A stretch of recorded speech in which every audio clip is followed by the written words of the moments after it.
Air Force didn't keep it flying. It was up to Dr. Robert Fleming to actually put in all of the effort and energy to get the Vulcan flying again, and that was the result with the Vulcan to the Sky Trust.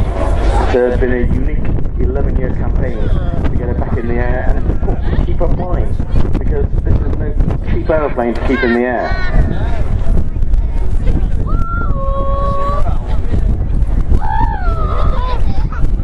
Okay, if you keep your eye peeled to the left, you can see the Vulcan running in now. And I say, mums and dads, if it all works fine, it's going to do a simulated bombing run, so it's going to be some series of loud bangs.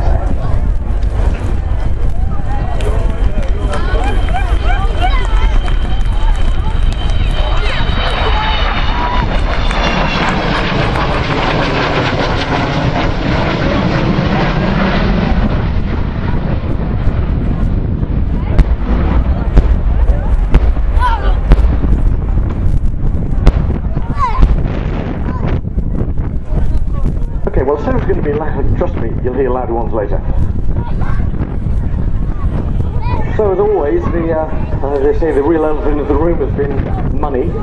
So far it's cost £8 million, that includes £2.7 million unprecedented Heritage Lottery grant. So they actually applied for it the first time, they didn't get it, applied for it the second time, and rather to everybody's surprise, they did get it. Lots of other people have been hugely helpful to keep this aircraft in the air. Sir Jack Hayward, for instance, one of the most outstanding contributions. Also great generosity from Eddie Forrester of Aerobytes, and companies such as the CAA, well not the CAA because that's Civil Aircraft Authority, but Civil Aviation Authority, but Marshall's Aerospace, who do all the engineering work. They are the engineering authority now for the Vulcan. EADS, Air BP, BAE Systems, Jefferson, Surabhu, AD Holdings, Goodrich and Rolls-Royce, Judd Power, and also of course Sea Walton Limited at Buntingthorpe, which is where the aircraft actually was worked on in the hangars there. Coming in straight in front of us, just twisting now, you can see this magnificent, unique sight of the Vulcan.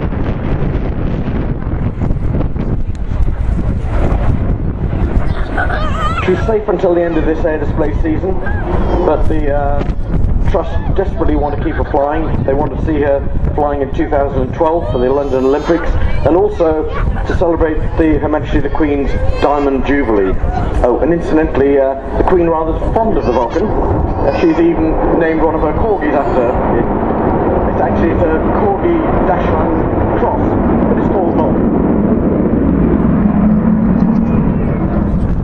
So actually the Vulcan needs all your help. The original business plan depended on major commercial sponsorship, and as we all know what's been going on recently, that's sort of been difficult to see forthcoming. So if we're going to keep this aircraft in the air, then it's down to us, the general public, with our donations, and hopefully they'll keep coming. Being flown today by Martin Withers, DFC, and actually it was Martin Withers who was captain of the reserve Vulcan for the Black Buck sortie. He was the one who actually went down and was the first of the Vulcans to go down to the Falkland Islands. It wasn't the last, there were other missions flown by other Vulcans to take out things like the radars.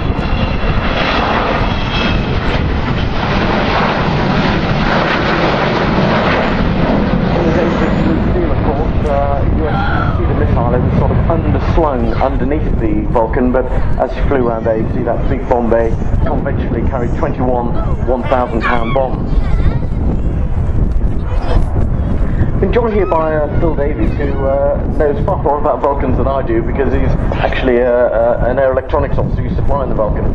But out of interest, how many crew would normally be in a Vulcan? Because here we've only got 3. This is for display purposes, only 3 guys. Yeah, when the aircraft was restored to flight, the minimum crew is 3, and we have to fly air displays with 3.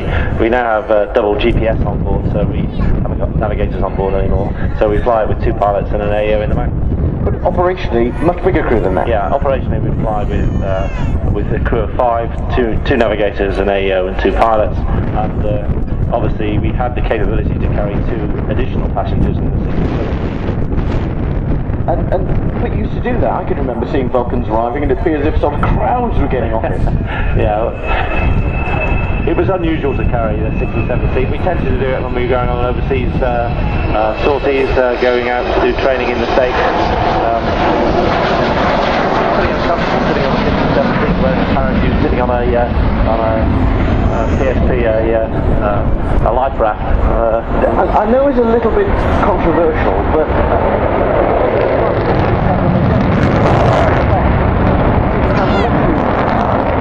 no, we didn't. The three rear crew have seats. We could swivel our seats, and we'd go out to the bottom. The door would open, and we'd slide down the door, and then our parachutes would open automatically. And it had been proved in flight, and that happened on a number of occasions where we lost Vulcans and people got out.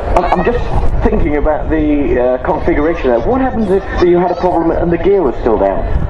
Well, we did practice that. We used to practice sliding down the door and getting hold of the jack on the right-hand side, so that you swiveled round and your back hit the nose wheel. It was never actually tried, and I'm glad I never had to try it. Interesting concept. Yeah, definitely.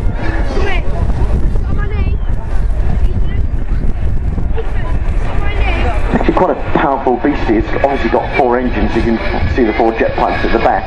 Rolls-Royce Bristol Olympus engines, 16,500 pounds of thrust each.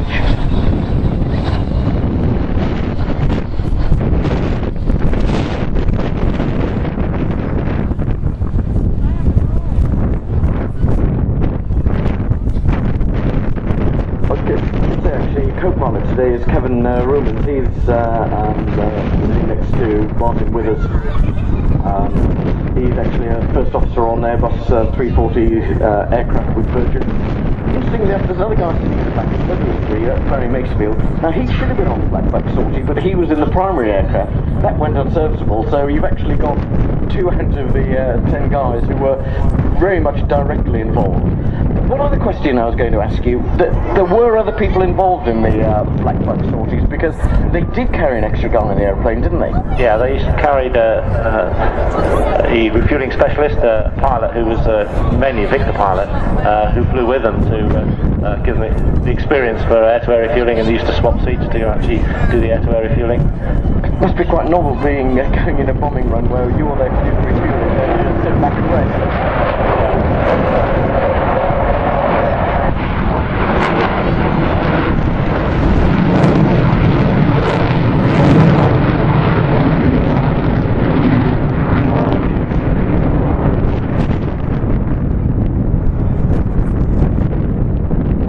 It must have been quite interesting when it changed from being the nuclear deterrent carrying aircraft to going low level, because really the aircraft was never designed as a low level bomber. You guys sitting in the back in your sort of little dark office. Yeah, it was never designed to fly at low level. Flying in the back at low level is pretty uncomfortable, especially on a bumpy day in the middle of summer.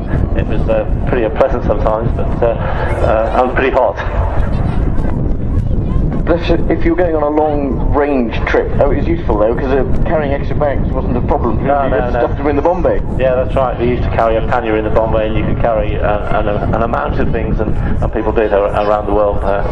And bring all your souvenirs back? Yeah, yes indeed. I just remember somebody in the Air Force saying to me, you know, when you've been on a good detachment, you bought something you didn't really want, it costs slightly more than you wanted to pay, and when you get it home it's broken. Yeah, I think there's probably a number of barbecues around Lincolnshire that are still going, that have been transported in a Vulcan one way or the other. Coming in now from the left, you can see the undercarriages down. Just have a look at the nose wheel, because Phil was talking about the theoretical capability of the rear crew to get out by actually swinging around the nose wheel, because the entrance door is forward of the nose wheel, it's not behind. Yeah, they're going to do a low approach now and then a full power climb, so we should hopefully hear the howl. And we're going to guess how many car alarms will be set off. Yes, indeed.